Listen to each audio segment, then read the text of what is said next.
vamos a continuar con nuestra interesante charla sin antes mencionar que si quieres equipar tu consultorio dental, Keiko Dental está a tus órdenes en la 31 Poniente y 15 Sur, enfrente de la Facultad de la Universidad Autónoma de Puebla. Y en la 3 Sur 4305, sus horarios de 8:30 de la mañana a 7:30 de la tarde. Y en la colonia Huexoticla únicamente los domingos con un horario especial de 10 de la mañana a 2 de la tarde. Y bien, vamos a continuar con la charla. Bueno, doctor, quisiera hacerle unas preguntas referentemente a que muchos alumnos muchas veces preguntan cuáles son las principales indicaciones para una cirugía ortognática. Bueno, básicamente las indicaciones son una deformidad o una disarmonía entre los maxilares. Esto es, no todas las desarmonías maxilares se operan. Hay algunas que pueden ser solucionadas con el tratamiento de ortodoncia a pesar de que el procedimiento que del procedimiento de la enfermedad sea esquelético. Esto es, tiene que llegar a haber una gravedad para que esto pueda ser operable. Normalmente, los tratamientos de ortodoncia pueden solucionar algunas desarmonías entre los maxilares sin la necesidad de cirugía, siempre y cuando el procedimiento no lleve a una limitación de la función. Por ejemplo, cuando un maxilar o una mandíbula crece de más o de menos y esto lo queremos solucionar con ortodoncia y no llega a tener el límite saludable, hace que los dientes paguen el precio por esa compensación exagerada que estamos haciendo. Entonces, si no se puede solucionar exclusivamente con el movimiento dental y con el simple tratamiento de ortodoncia, tenemos que requerir el procedimiento quirúrgico. Ahora, es muy importante que hablemos de a qué pacientes son a los que referimos a un tratamiento quirúrgico. La verdad es que un procedimiento de cirugía ortognática es una cirugía mayor, es una cirugía en donde el paciente tiene que entrar a quirófano, es bajo anestesia general, tiene que estar hospitalizado un par de días por lo menos. La recuperación no es cómoda, es una recuperación complicada, es una recuperación delicada. Se tiene que hacer bajo muchos parámetros de cuidado de salud del paciente. Esto es, cuando un paciente puede ser solucionado con un tratamiento más conservador, por supuesto que es el tratamiento de elección. No nos vamos directamente a la cirugía, puesto que al final del día el paciente corre un riesgo como es el riesgo propio de cualquier cirugía. No es una cirugía peligrosa, no es una cirugía que ponga en riesgo la vida del paciente, pero al final de cuentas entra un quirófano en donde todos sabemos que un procedimiento quirúrgico conlleva un riesgo. Así es que si podemos evitar ese riesgo en todos los pacientes, por supuesto que siempre es mi última opción. Pero hay pacientes que no pueden ser solucionados si no se hace la cirugía. Entonces, básicamente, consideraciones para que el paciente pueda entrar a quirófano, desarmonías dentofaciales que no puedan ser solucionadas con un tratamiento de ortodoncia, que el límite nos lleve a un movimiento esquelético significativo.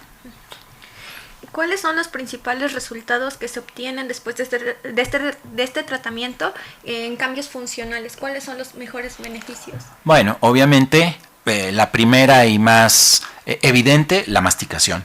Lógicamente los pacientes que tienen un tamaño más grande o más pequeño de un maxilar o una mandíbula no pueden masticar de forma adecuada. Generalmente los dientes tienen que embonar como si fuera un engrane, diente contra espacio. Cuando esto no sucede, ya sea que la mandíbula o el maxilar esté por delante o por detrás de alguno de ellos, el paciente no puede masticar de forma adecuada. Evidentemente, ese paciente, el primer cambio a favor que va a tener es que pueda masticar de forma adecuada, por un lado. Dos, hay diferentes tipos de desarmonías dentofaciales, básicamente en los tres planos del espacio: vertical, transversal y anteroposterior, o sea, de adelante hacia atrás. Cuando la deformidad impide que el paciente tenga una posición anteroposterior adecuada, también puede estar involucrada la respiración. Así es que este sería otro cambio importante. Hay algunos pacientes que incluso pueden estar involucrados algunos cambios en la respiración nocturna, que el paciente deje de roncar. Es muy amplio el tema, no por podría apnea decirte del sueño, ¿no? exactamente, por apnea del sueño. No necesariamente esto va a suceder. Hay diferentes desarmonías en donde si tenemos una apnea del sueño y la nueva posición del maxilar hace que el velo del paladar quede más libre, los cambios respiratorios pueden ser importantes. Y obviamente la estética.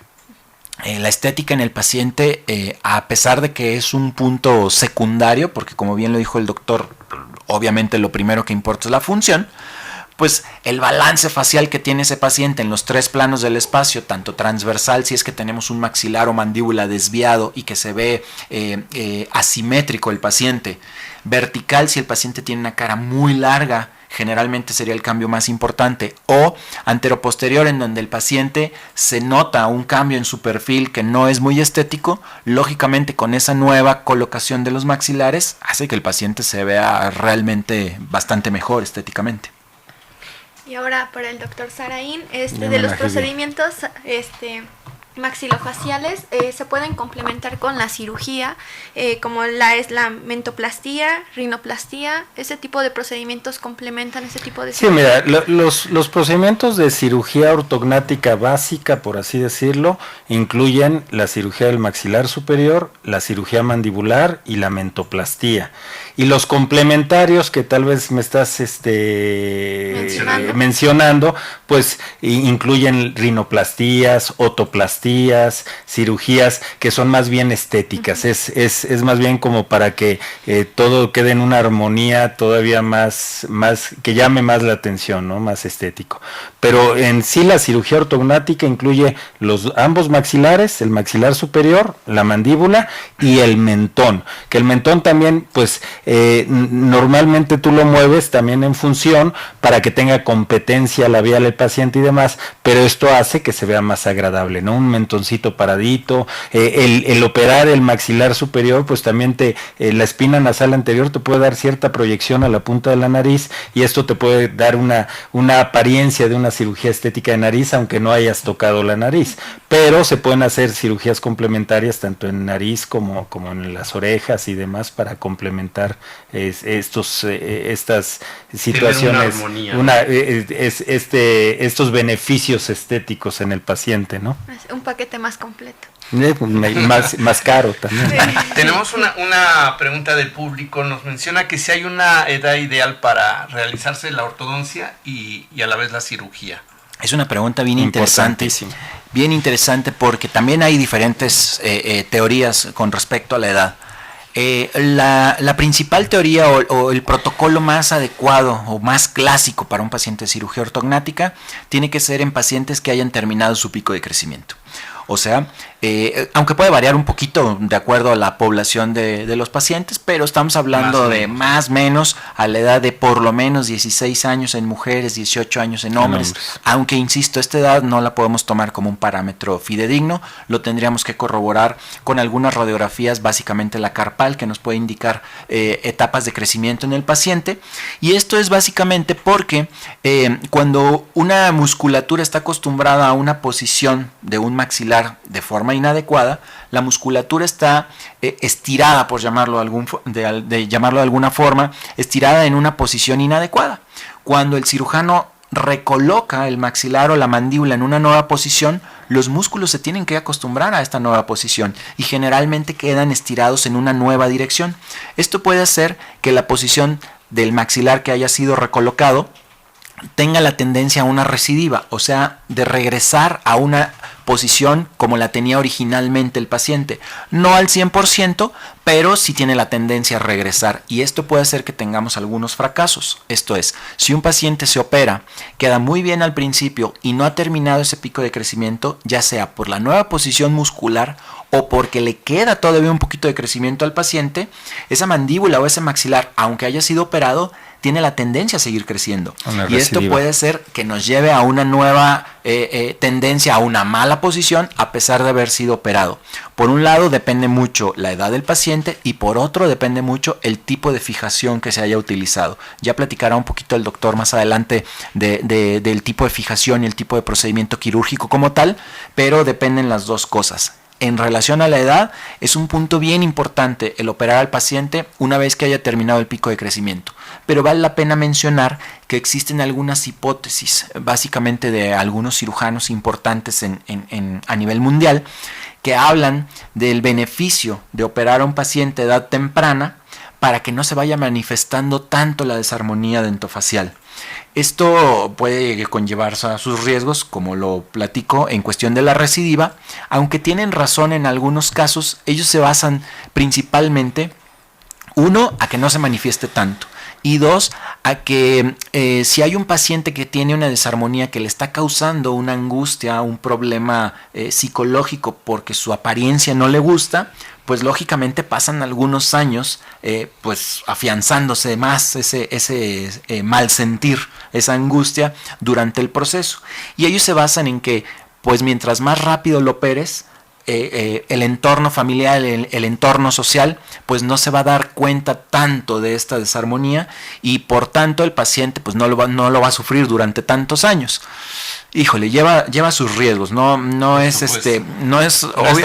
tan fácil tomar esa decisión, pero desde nuestro punto de vista, por lo menos lo que hemos trabajado en estas últimas décadas, me atrevo a decir, aquí ya voy a balconear al doctor García Saraín, porque ya son décadas las que llevamos trabajando en esto. Estamos hablando de normalmente operar a los pacientes una vez que han terminado su pico de crecimiento.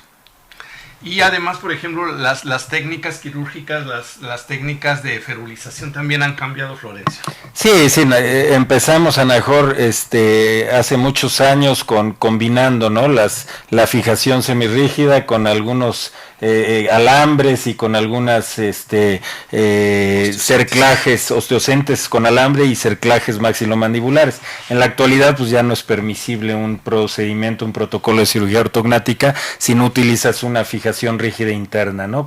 Ya sea con mini placas de titanio y tornillos del mismo material o en ocasiones también con placas reabsorbibles y tornillos reabsorbibles, dependiendo de las características y del caso en específico, ¿no? Como decía el doctor, realmente, doctor, mi amigo, como decía mi amigo, realmente la edad es importantísima, ¿no? Yo me llegan pacientes de repente a mi centro de cirugía aquí en el estado de Puebla, en donde pues ya pasaron esa edad permisible, ¿no? Ya está rondando los 50 años, los 45 años, y la verdad es que la capacidad de reacción de ese organismo no es la misma, la capacidad de cicatrización, una evolución favorable a corto plazo no la vamos a tener en estos casos, ¿no? Y cuando son muy jóvenes, pues el riesgo de recidiva también es muy, muy importante, ¿no? Aunque siguen dándose nuevas escuelas. Yo recuerdo también cuando era residente, pues alguna conferencia de cirugía ortognática en niños, ¿no?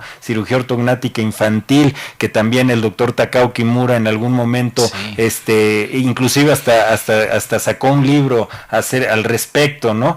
Pero sí, con el paso de los años nos hemos dado cuenta que si nos aceleramos mucho en esa situación, tal vez en las mujeres podemos operar un poquito antes porque terminan el crecimiento antes, pero en los hombres menores de 18 años yo normalmente no acepto esos casos porque tenemos la certeza de que va a haber cambios después de la cirugía, aunque nos haya quedado muy bonito y ha sido una cirugía muy exitosa, a corto y a largo plazo podemos tener este tipo de problemas, sí, es, ¿no? muy importante, eso es bien importante. Bueno, pues nos vamos a nuestro segundo corte comercial y en un momento regresamos.